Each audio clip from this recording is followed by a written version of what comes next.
dia a todos, né?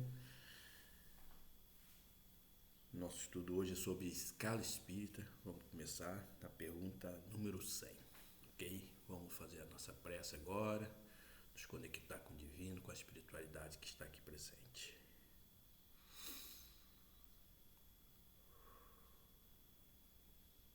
Amado Mestre Jesus, bons espíritos aqui presentes. Vamos estudar hoje sobre a escala, tentar explicar a esses nossos irmãos em qual categoria, em qual escala eles estão.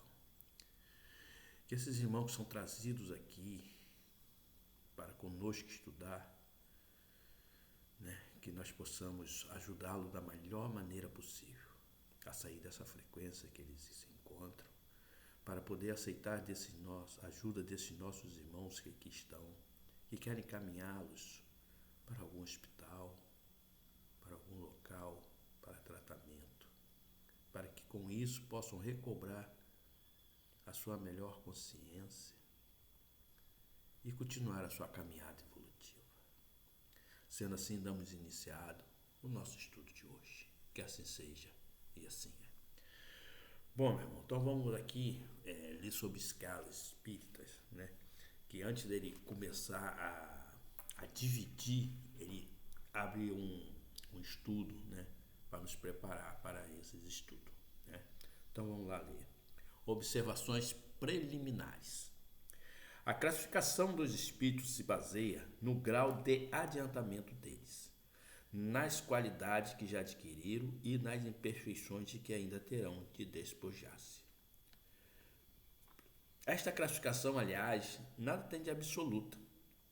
Apenas no seu conjunto, cada categoria apresenta caráter definido. De um grau a outro, transição é insensível e nos limites extremos. Os matios apagam como nos reinos da natureza, como nas cores dos arco-íris, ou também como nos diferentes períodos da vida do homem, né? Então, eles aqui nos passam que, né, eles vão passando de categoria, né? Muitas vezes insensível, muitas vezes eles não percebem, né? Porque a transformação é tão sutil, muitas vezes, né, que a pessoa não percebe que ele está se modificando. Quem percebe é quem está ao lado deles, quem está próximo deles, começa a observar e a ver as modificações.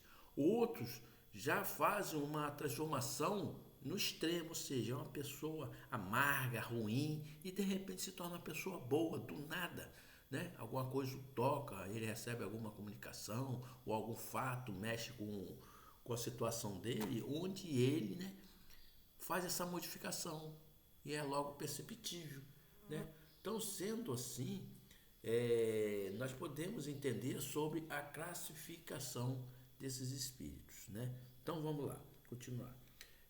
Pode formar-se maior ou menor número de classes, conforme o ponto de vista de onde se considera a questão. Dá-se aqui o que se dá com todos os sistemas de classificação científica, que pode ser mais ou menos completo ou menos racionais, mais ou menos cômodos para a inteligência, né? Então, o número, né, a quantidade, né, não se tem como definir isso, né? Mas eles fizeram aqui uma escala para que nós possamos compreender, para que nós possamos entender em qual escala nós estamos, né? Eles definiram em 3 ordens, né? Que nós explicamos lá atrás, e depois eles definiram essas ordens em graus, né? Em qual categoria você se encontra. Aí você lendo isso, você vai se posicionar e se colocar em uma categoria aqui. Para você saber mais ou menos, que também não é uma coisa certeira isso não, gente. Isso é só para dar um direcionamento, para dar um norte para o ser humano que está aqui no planeta, né? Que infelizmente nós estamos num planeta de dualidade, né? E nós gostamos muito de comparar se nós melhoramos, se nós evoluímos, né? É como se fosse na escola. Você tem que ter comparar. Você está na primeira série, segunda, terceira e vai embora, né? Então vamos lá, continuar. Seja, porém, quais forem, nada altera as bases da ciência, Assim é natural que, inquiridos sobre este ponto, hajam os espíritos divergidos quanto ao número das categorias, sem que isso tenha valor algum. Então, tem espírito que diverge sobre essa escala, sobre esse número, sobre essa categoria, mas isso para os espíritos não tem significado nenhum. Isso só tem significado para nós seres humanos, como eu disse, queremos comparações, né? A gente sempre se compara com o outro, se a vida do outro é melhor, se a nossa é pior, se assim a gente tem mais dinheiro, se a gente tem menos dinheiro, se a gente tem mais poder, que a gente tem menos poder. Isso é só para nós. Para eles isso não importa. A espiritualidade, principalmente aquela que está bem evoluída, ela não se pega nisso não. Mas nós não. Temos que todos comparar. Então, por isso, ele fez uma escala para a gente, para que a gente possa nos posicionar, para saber a nossa evolução, para ver se realmente nós estamos crescendo, né? Então, vamos lá. Entretanto, não faltou quem se agarrasse a esta contradição aparente, sem refletir que o espírito nenhuma importância liga ao que é puramente convencional. Para eles, o pensamento é tudo. Deixa-nos a nós a forma, a escolha dos termos, a classificação. Numa palavra, os sistemas. A gente está preso ao sistema. Por isso que eu falo que quando você se liberta dessas crenças, né, elas tiveram muita importância no passado, mas hoje nós temos que nos libertar delas, porque nós temos que nos conhecer. Nós temos que nos conhecer o nosso eu, né? Quando a gente nos conhecer, nós vamos continuar a nossa caminhada melhor, né? Nós não temos aqui, né, hoje, agora, que já está nessa classe evolutiva, numa classe mais aberta, né, uma mente mais aberta, sabe que não é a religião que te salva. Não é a religião que te salva, né? A salvação é individual, irmão. Você que vai ter que se salvar. Ou seja, as igrejas, as doutrinas, religiões foram muito importantes e são muito importantes ainda para aqueles espíritos ainda que não conseguiu se libertar ainda, né? Não conseguiu ainda fazer uma reflexão na sua vida e ver que ele tem que melhorar, que ele tem que fazer uma reforma íntima, né?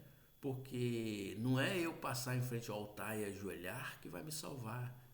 Não é eu ficar orando terço, né? Ficar rezando, ficar fazendo estudo bíblico que vai me salvar, não. O que vai me salvar, gente, são a minha reforma íntima. É eu entender que para mim melhorar, eu tenho que ajudar o meu irmão também a melhorar.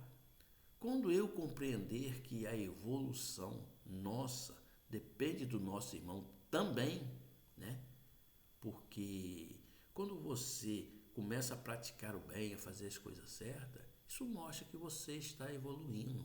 Isso mostra que você está saindo de uma categoria para outra. Ok? Façamos ainda uma consideração que não se deve jamais perder de vista. A de que entre os espíritos, do mesmo modo que entre os homens, há os muitos ignorantes de maneira que nunca serão demais. As cautelas que se tome contra a tendência a crer que por seres espírito todo deve saber tudo, né? Ou seja, nós temos que nos acautelar, né? Que tem pessoas que acham que o espírito sabe tudo. Não, o espírito sabe tudo. Se ele falou isso, é porque vai melhorar. Não é assim, não. Nós temos que ter cuidado e observar. Como eu já expliquei isso aqui. Temos que observar, ok? Qualquer classificação exige método, análise e conhecimento aprofundado do assunto. Ora, no mundo dos espíritos que possuem limitado conhecimento são como neste mundo, os ignorantes, os inaptos a aprender uma síntese, a formular um sistema. Só muito imperfeitamente percebe ou compreende uma classificação qualquer, né? Então, olha só o que ele fala. Qualquer coisa que você faça precisa de estudo, precisa de conhecimento. Quem não estuda e não tem conhecimento acaba como ignorante, gente. Não é ignorante dizer que é burro, não. É ignorante que ele quer dizer que a pessoa precisa estudar para que ele possa sua mente trabalhar e ele começa a observar com outros olhos o que acontece à sua volta. Porque a espiritualidade, ela nos dá sinais, nos dá muitos sinais, né?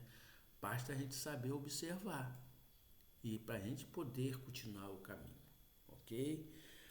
Consideram da primeira categoria todos os espíritos que lhes são superiores, por não poderes apreciar as gradações de saber, de capacidade e de moralidade, que os distingue como sucede entre nós a um homem rude com relação aos civilizados. Mesmo os que sejam capazes de tal apreciação, pode mostrar-se divergente quanto às particularidades, conformemente aos pontos de vista em que se ache, sobretudo, se trata de uma divisão, que nenhum cunho absoluto apresente. Linneu, Jussieu e Tournefort tiveram cada um seu método, sem que a botânica houvesse, em consequência experimentado, modificação alguma. É que nenhum deles inventou as plantas, nem seus caracteres, apenas observaram as analogias, segundo as quais formaram os grupos locais. Foi assim também que nós procedemos. Não inventamos espírito, nem seus caracteres. Vimos e observamos, julgamos pelas suas palavras e atos. Depois os classificamos pela semelhança, baseando-se em dados que eles próprios fornecem. Então, meu amigo, observar é muito importante. Às vezes você tem que ir a um grupo, né, espírita, você tem que ir a uma igreja, você tem que ir a uma reunião de pessoas, né? Você tem que observar o que se fala lá, como eles se comportam, gente. Porque muitas vezes eles falar uma coisa e praticar outra, e isso você vê que você não está no caminho certo, né? Se eles falam em amor, caridade, e você presencia atos diferentes, você tem que começar a observar e tirar suas conclusões, né? Eu sou muito observador e eu gosto muito de observar. Eu gosto, é minha personalidade assim, eu sou assim, entendeu? De chegar no lugar, ficar observando, as pessoas falando e fazendo outra coisa. Então, eu acho o seguinte, que observar é muito importante. Porque assim, por exemplo, você vai num grupo espírita, né? Vamos lá que você vai conversar com uma entidade. A entidade fala uma coisa que não está de acordo com o que você sabe que é certo, né? Se você está lá e o conselho de um médium, né? De um médium, é aquilo que não condiz com a doutrina, com o que o Cristo nos ensinou, com o que Jesus nos passou, né?